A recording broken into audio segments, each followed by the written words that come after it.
Alright, so if you guys remember last week I installed a K&N Cold Air Intake on my 2018 Jeep JL Rubicon Wrangler. This week I'm going to be installing a Flowmaster muffler. It should improve the sound. Now that I've had about a week or so to drive with the cold air intake installed, I have to say I really love the sound that the K&N brings out of the motor. You get around 3,000 RPMs, it sounds really, really good. It's got a really deep growl, very aggressive sounding. It's really significantly improved the sound of the motor, in my perception at least. And it doesn't drone going down the highway. I've taken a couple trips out of town. And again, when you're in fifth or sixth gear, you're typically under 3,000 RPM, so it's not that loud. It doesn't have the whining noise that a lot of cold air intakes that I've installed on sports cars in the past tend to have, so you don't hear that whistle noise as the air enters the cone. So anyway, it's very impressive, and so I'm looking forward to seeing the overall improvement it makes to the exhaust sound with the installation of this Flowmaster exhaust. So a lot of people have been asking me what kind of exhaust I decided to put on my Jeep Wrangler JL Rubicon. And I've decided to go with this Flowmaster American Thunder Axleback kit. The reason being, I know the Flowmaster name. I've put it on many of my vehicles in the past. It's always been a very nice tone, in my opinion, for exhaust note. And not to mention, this kit was only $119. So I think there's a lot of value there.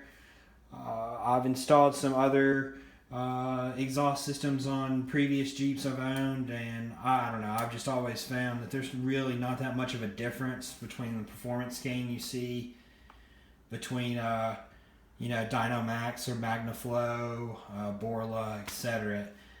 It really just boils down to what kind of tone you like the best, and to me, I think Flowmaster sounds pretty daggum good. So this is the kit. It just comes with this one piece. It's basically a muffler delete. If you look down in here, it's pretty much just a straight through design. I don't think that there's any kind of like glass pack or anything in here. It's just straight through.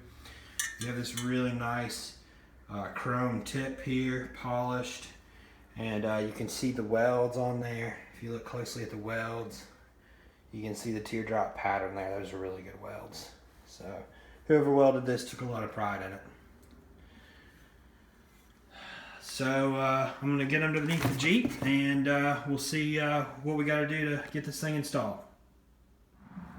Alright, so I put my Jeep up on some ramps right here, you can see.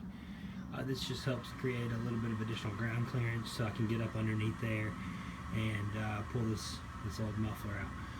Once I get up under here, there's a couple things I want to show you that Jeep has done to improve this process over previous models, especially the JK. Alright, so I'm up underneath my Jeep here. Right here you can see the stock muffler. What I wanted to show you, the only bolts we're going to have to remove today, this one right here. This is the clamp that holds the Axleback or the current stock muffler on. And then what Jeep's done to make this process a whole lot easier is right here you have the actual hanger. What they've done is they've created this flange right here that connects to your frame, so you can actually remove this and then pull this whole thing out and then remove this rubber grommet to put on the new muffler or the new tailpipe. So that's what we're going to do. So literally there's 3 bolts. This one,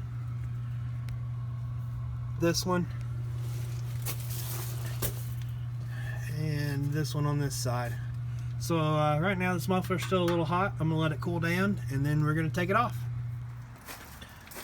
So I got the muffler off right now, and just in case you're curious like I am, I kind of want to hear what this Jeep sounds like without the muffler installed. So I'm going to start it up here real quick just to kind of see what it sounds like. Really isn't that loud.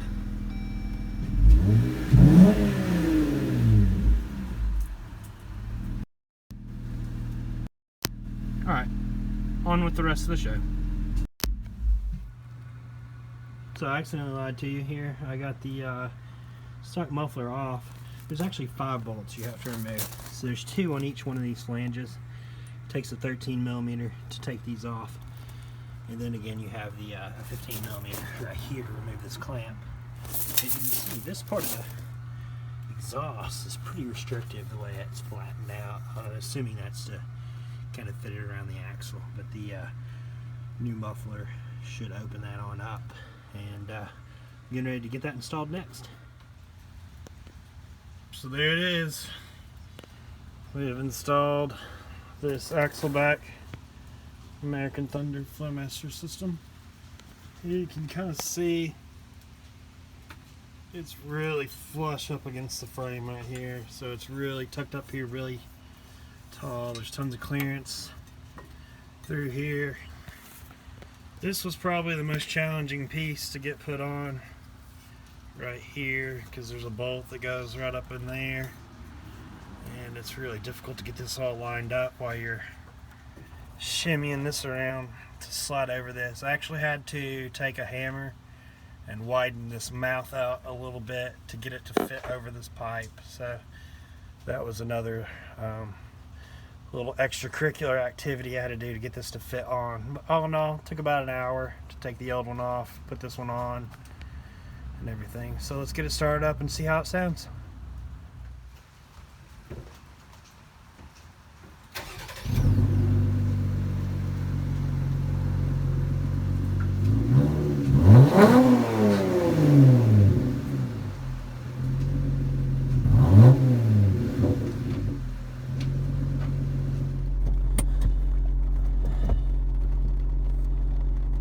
Alright, I'm going to drive down the street here a little bit so we can get an idea of what this sounds like.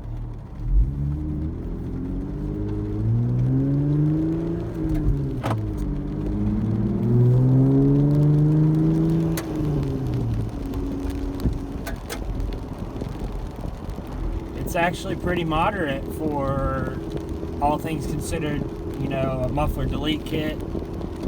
Take a right here.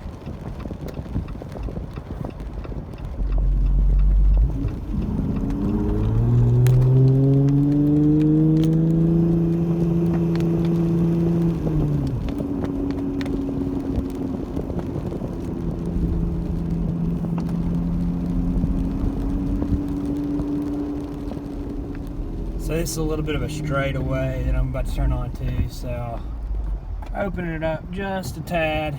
Nothing illegal here.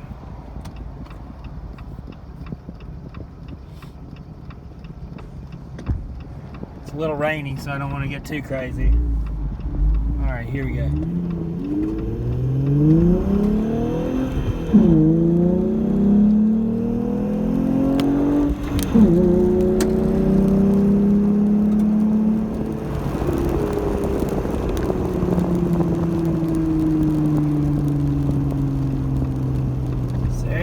That's what it sounds like. The Flowmaster Axleback American Thunder.